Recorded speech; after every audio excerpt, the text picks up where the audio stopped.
The Massachusetts strategy to address climate change is dependent on using clean, green electricity to displace the use of fossil fuels in cars, homes, businesses, and power plants. The problem right now is that we don't have enough clean, green electricity. Efforts to import hydroelectricity from Quebec have stalled because of opposition to a transmission line in Maine. Offshore wind, the big game changer, has been slow to develop, initially because of federal regulatory delays. And now a new threat is starting to emerge. Avangrid, the developer of a major wind farm off the coast of Massachusetts, says a contract to supply electricity it agreed to in May is no longer sufficient because of rising interest rates, surging inflation, and supply chain difficulties. The company wants to reopen the contract, make some changes, and then move ahead. The utilities that signed on to the original deal are balking right now. Wind farm developers up and down the Atlantic coast are facing similar challenges and watching closely to see what happens. With all that as a table setting, welcome to the podcast. I'm Bruce Moll from CommonWealth Magazine, and I'm joined by Ken Kimmel, Vice President of Offshore Wind Development at Avangrid, and Representative Patricia Haddad, who hopes offshore wind can not only address climate change, but bolster her hometown of Somerset by turning it into a hub for the industry. Let's start with you, Ken. Your company has asked state regulators to put the contract approval process on hold while the parties work out a new deal. What is it Avangrid needs? Sure. Let me just back up a little bit to get the context, and I'll answer your question directly. The short answer is we need a very modest increase in the power purchase agreement that we've executed. But let me give a little background. First of all, I just want to say off the bat, thanks to the leadership of Governor Baker, Attorney General Healy, Representative Haddad, and the state legislature, Massachusetts right now is on the verge of realizing a dream that it cast 15 years ago to be the national leader in offshore wind. As we speak, the Vineyard Wind 1 project, which Avangrid owns half of, is laying the undersea cable to connect the wind turbines to land. Those turbines are going to be built next year, and they will connect to the grid, and we will have the first large-scale offshore wind project in the country. And that is because of leadership and vision and working together. And we are all justifiably proud.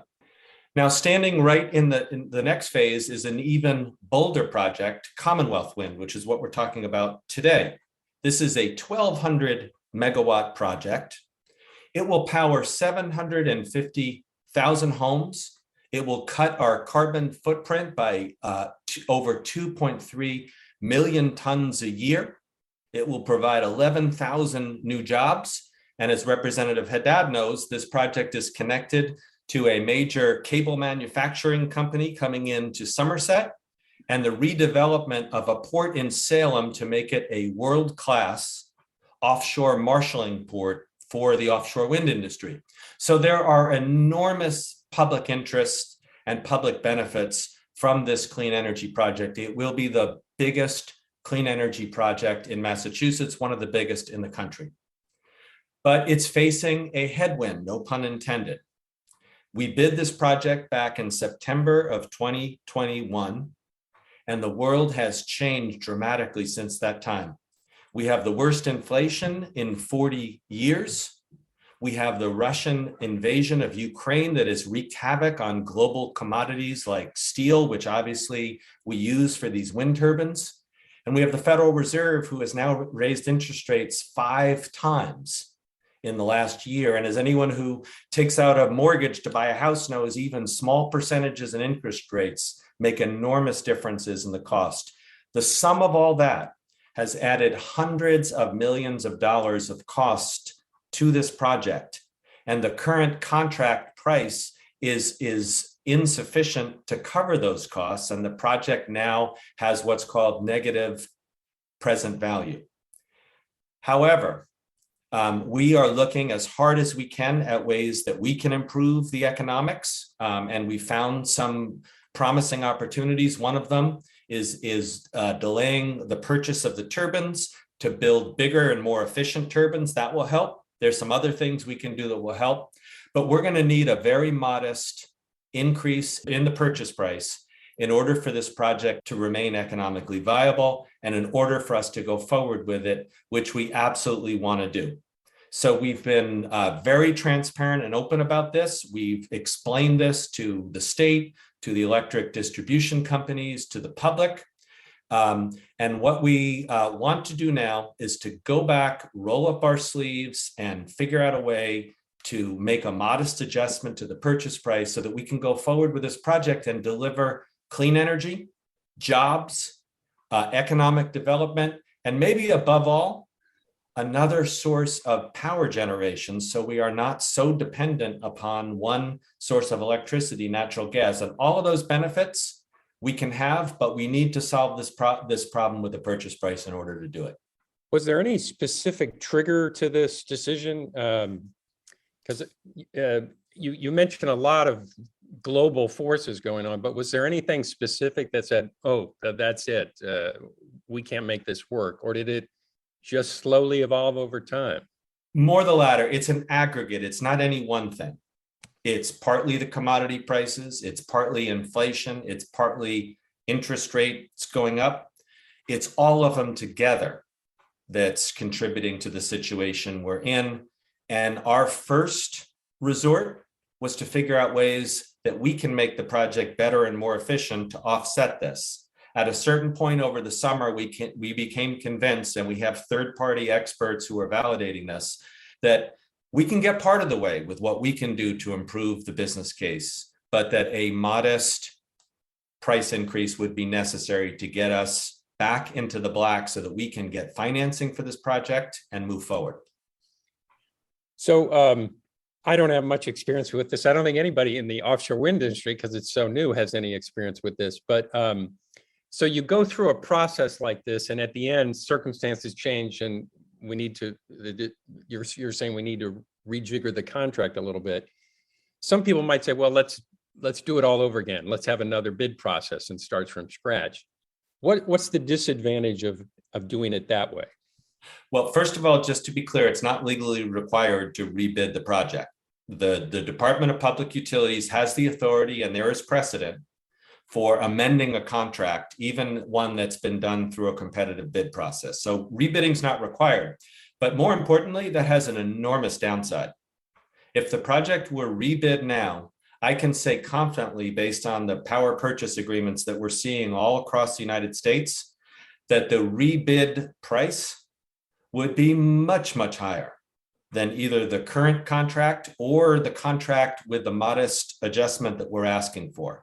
Much, much higher. So ratepayers would lose out with a much higher contract. But the other thing is, this project is needed for Massachusetts to meet its climate goals. They have there's an ambitious 2030 climate target. Our project will get done by 2028. It will be generating electricity. If this is stopped and it's rebid and a new person comes in and starts the permitting process all over from scratch, we're just not going to have this project in time to meet the Massachusetts climate goals. And I think all of us can agree on one thing: the climate crisis can't wait. Representative, let's turn to you for a minute here. It sort of seems like everything Mr. Kimmel's pointing out, the state needs this power. It's got to move ahead. It needs it to meet emission target, all these things. From your perspective, representative community that has a pretty big stake or an emerging stake in this industry, let's say, how do you feel about it?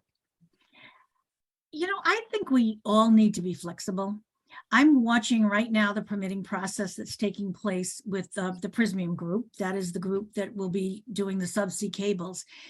They're moving along, but I'm very sensitive to the fact that if anything has to start all over again, you're moving things out 18 and 24 months. It's so yes, I think that when we did the initial bill, we tried to give the administration and the utilities flexibility.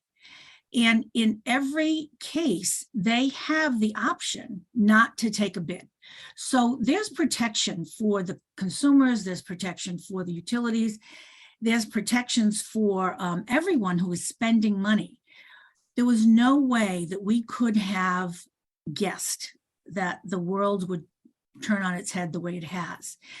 And, for a little town like Somerset to ask us to wait another 18 months or another 24 months to realize the kind of tax revenue that we've lost continues to set us back and continues to have our people looking at this with skepticism. We've been promising changes for a long time, and to say, well, we've got to wait now. I think a modest wait, a month or more, to be able to regroup, and as Ken said, there probably are savings to be found, but if we have to meet artificial deadlines, that's going to be difficult for everybody. And so I'm inclined to say, and I think if you say to my people, you want to go back to the drawing board, I think people in Somerset will be very nervous about what that would actually mean to the project. So can you say a modest increase? And I know you have to do some talking to all the various parties before you get into details on this, but this project was subject to a price cap, right? When it was approved. Yes, sir. Is that likely to present a problem in terms of moving ahead with a modest increase? Are you going to be in violation of that restriction? So we're going to be meeting with the state and the Mass Attorney General to be very specific, but I'm going to answer your question generally. We are going to do our very best to honor the price cap. And even though it has been legislatively abolished going forward, we're going to work within that price cap for the price increase that we're requesting. I should also state that we've done independent analysis of this even with this price increase. Commonwealth Wind will be the second least expensive offshore wind project in the country.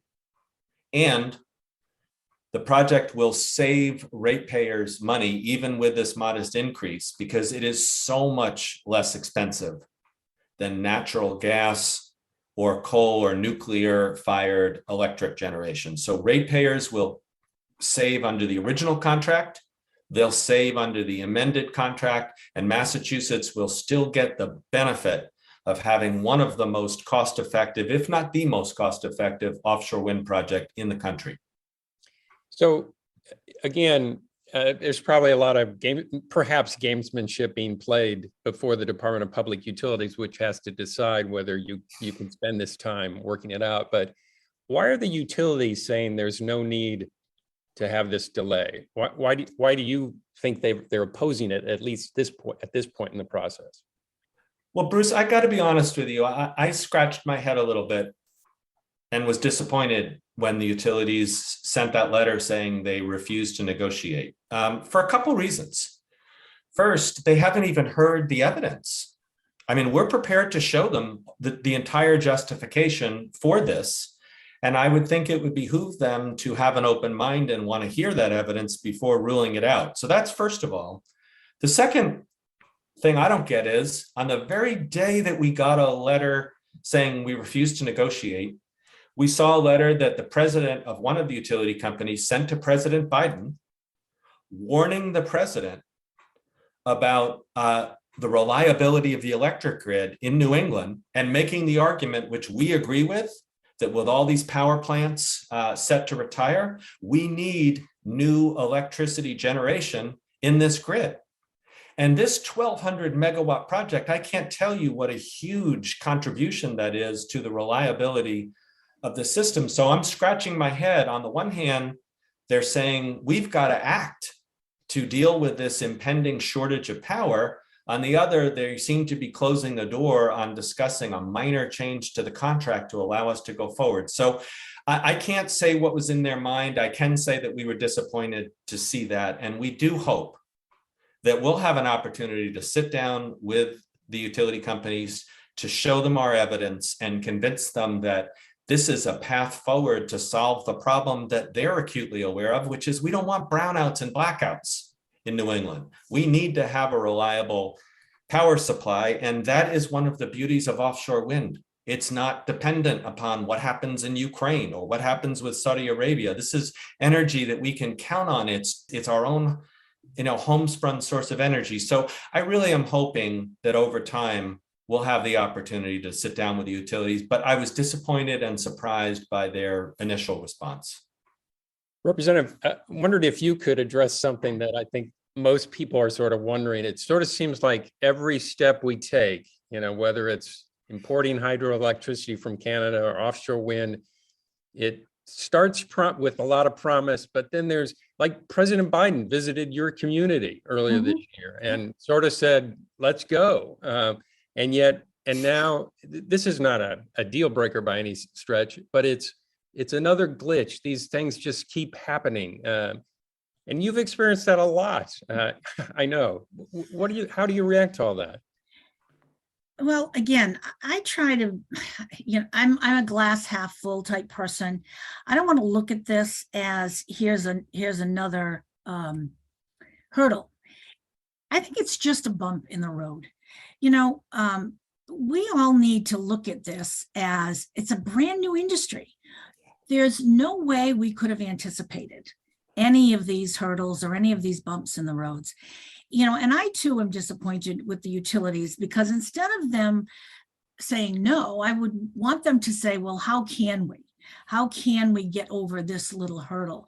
I just want to remind you that part of, let's go way back into 2012 and 15, when we were talking about what wind would cost.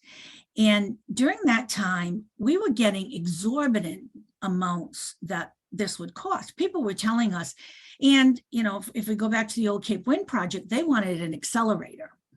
So putting this cap was part of a process so that people would be confident that, yes, the wind was free, and all of the other things that helped us to bring it together would not raise the price. So that cap is a little bit of an artificial piece of insurance or assurance to people going forward that it really was going to cost less and less as the industry developed.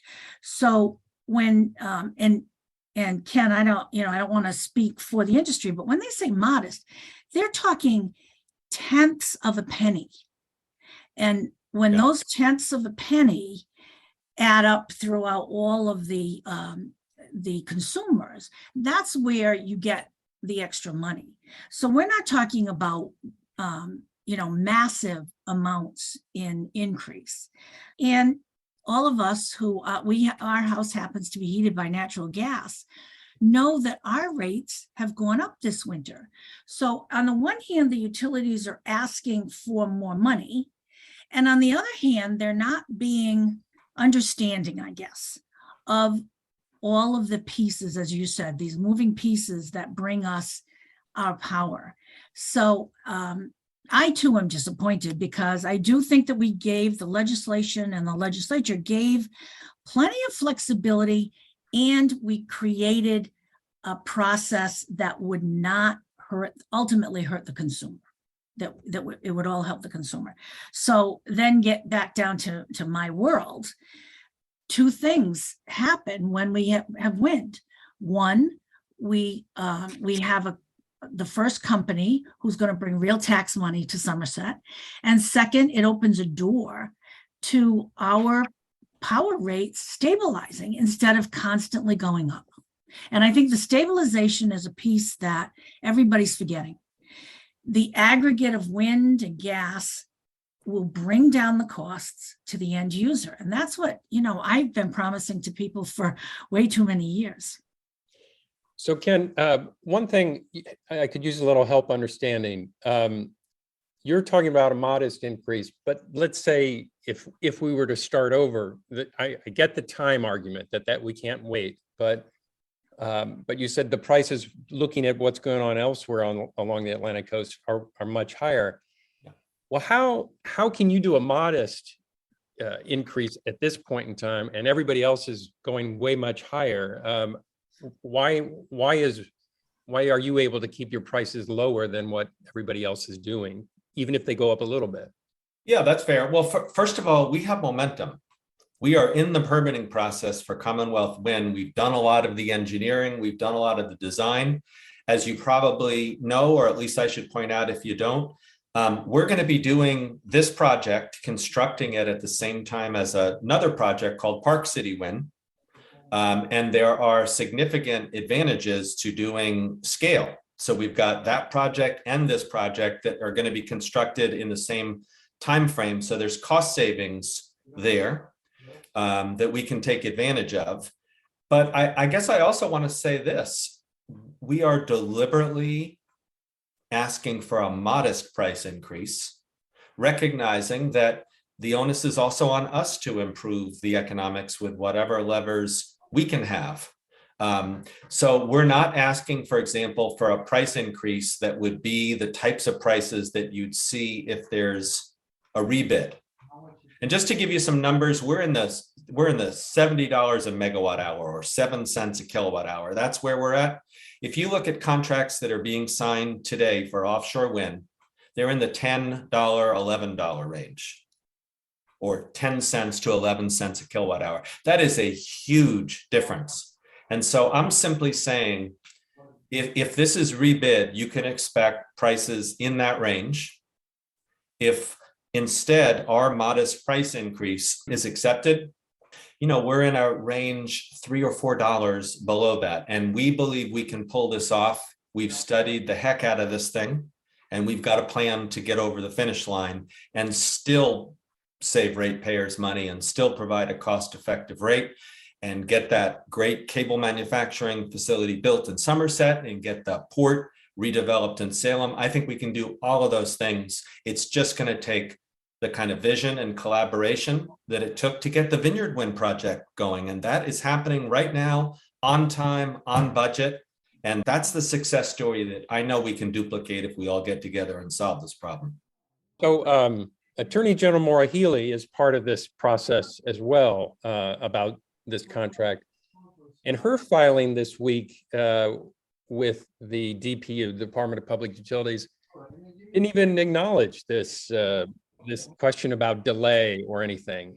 I was a little surprised that her office didn't even weigh in any fashion on this. Were you, Ken? No, I think she's doing exactly what you'd expect a public servant to do at this point, which is to keep an open mind. We're going to be presenting our numbers and our data. What I interpreted from her filing was they haven't taken a stance on this one way or the other, which is perfectly appropriate. They need to hear our numbers. They need to ask the good questions. They're there to protect the ratepayers, and they should. And we're going to have that opportunity to talk to her and her team, I hope, in the next couple of weeks and make our case. And so we, as far as we're concerned, both the Baker administration, Secretary Card, Attorney General, have demonstrated to us an open mind and a willingness to talk. And that's all we can ask for. Fair enough. Well, I want to thank both of you for joining me today, Representative Patricia Haddad of Somerset and Ken Kimmel, Vice President of Offshore Wind Development at Avangrid. And to our listeners, we'll see you again next week. Thank you. Thank you. Thank you.